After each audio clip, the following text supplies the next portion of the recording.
Welcome to Lights On Podcast. If you like what you hear, and if you're feeling generous, please rate us 5-star and share us with others. I'm your host, Mitra, Manesh. I'm the founder of INNERMAP, a new mindful storytelling and coaching app.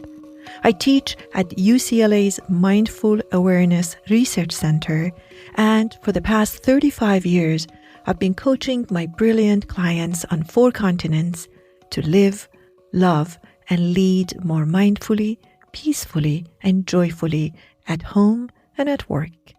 You can find out more about my work by visiting mitramanesh.com. But right now, I'm grateful for your presence and your mindful journey. This week's podcast is about boundaries. And the way I look at boundaries, basically boundaries are agreements that we create between ourselves and the world and people in the world. And we're saying these are the lines. Most of us do not create those boundaries intentionally and clearly, but expect people to have boundaries with us. And I think it's very important. It's almost our social duty, our personal duty to really become the guardians, the architects of boundaries that we would like to have in life and experience in life. I'm saying this because if you think about how different boundaries are in different relationships, it tells you that we all have different perspective and different meaning and different lines for our boundaries. So to expect somebody to really understand and read where my lines are, 1, and 2, respect them and really consider them when they interact with me, it's really too much to ask. It's not reasonable. It's not doable. And sometimes it happens. Sometimes my boundaries meet your boundaries in a nice and interesting way, but sometimes they don't.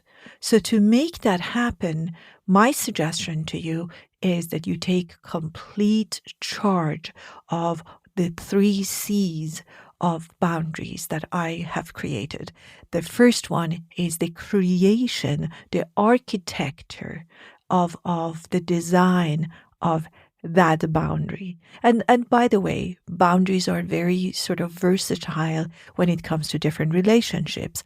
So the boundaries that I may have with my child may be very different than the boundaries that I have with my friend or a colleague or my partner in life. So just individually, and that's why they need to be really tailor-made.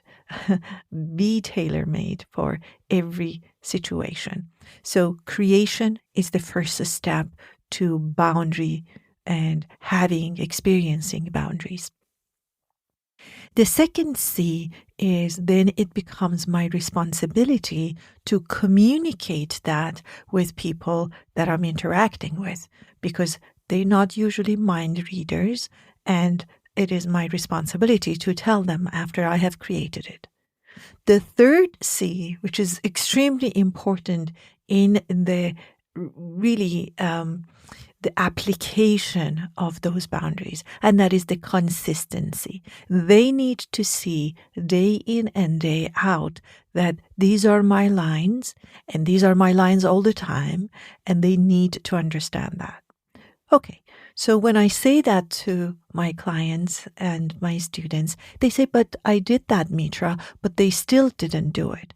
And it is true, sometimes even though we very clearly create and communicate and consistently communicate where our lines are, there are people in the world that they still do not respect that line and they still go out of their way to break them. However, there is less chance of that happening. Then and only then I can really consider those people as boundaryless or disrespectful towards my boundaries.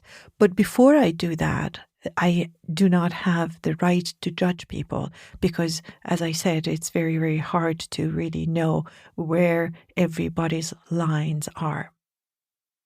In this class that we're going to listen to, the subject was that very thing, that I was talking about how when a difficult emotion shows up, when we are really charged towards something or someone, that just means that maybe we did not pay attention. We were not aware of our own boundaries, or maybe we did not clearly and consistently communicate them. And then we are now in a place that we are really, really upset with whatever has happened and whatever we are feeling. So I am really giving that responsibility back to ourselves. I'm saying, pick up that responsibility, do something about it. And then, yes, of course, there are still people that I always say, whatever we're doing, we're really dancing all the time. That's what interaction is. And the question is, who is determining and choosing the music for this dance?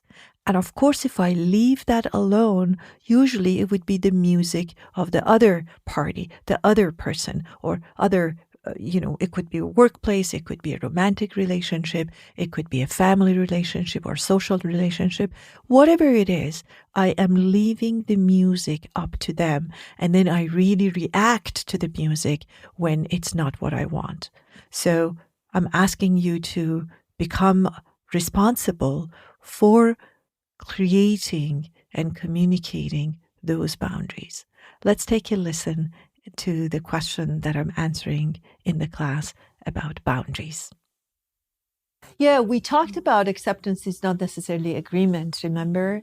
So I still see the ways that whoever is doing whatever is not what I choose to do, but I accept the fact that they have the right, exactly the same way I have the right to lead my life. I mean, that's a huge acceptance, because just let's think what the lack of acceptance is. We really believe when we are trying to change the other person.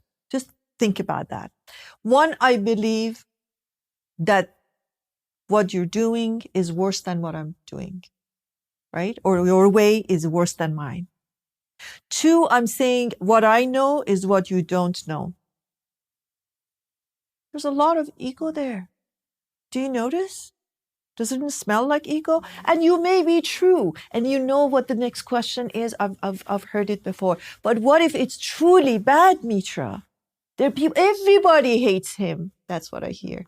Everybody hates this guy. There's just one guy all the time that everybody hates.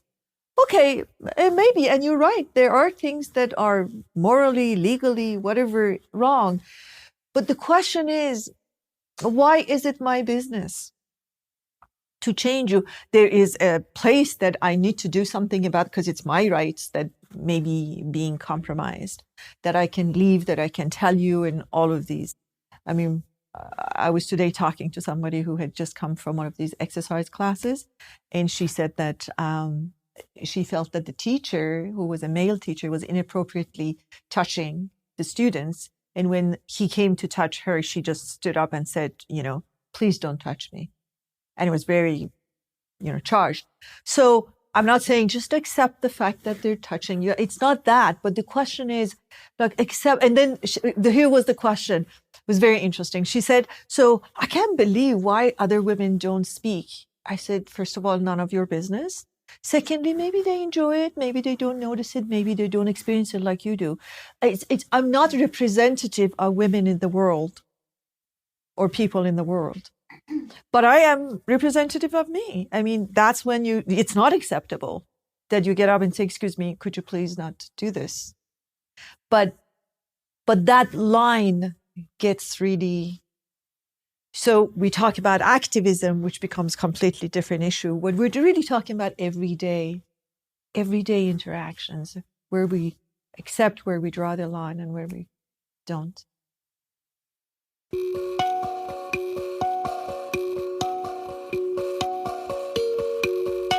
Hope this episode answered the question or two for you, or provoked and inspired questions in you.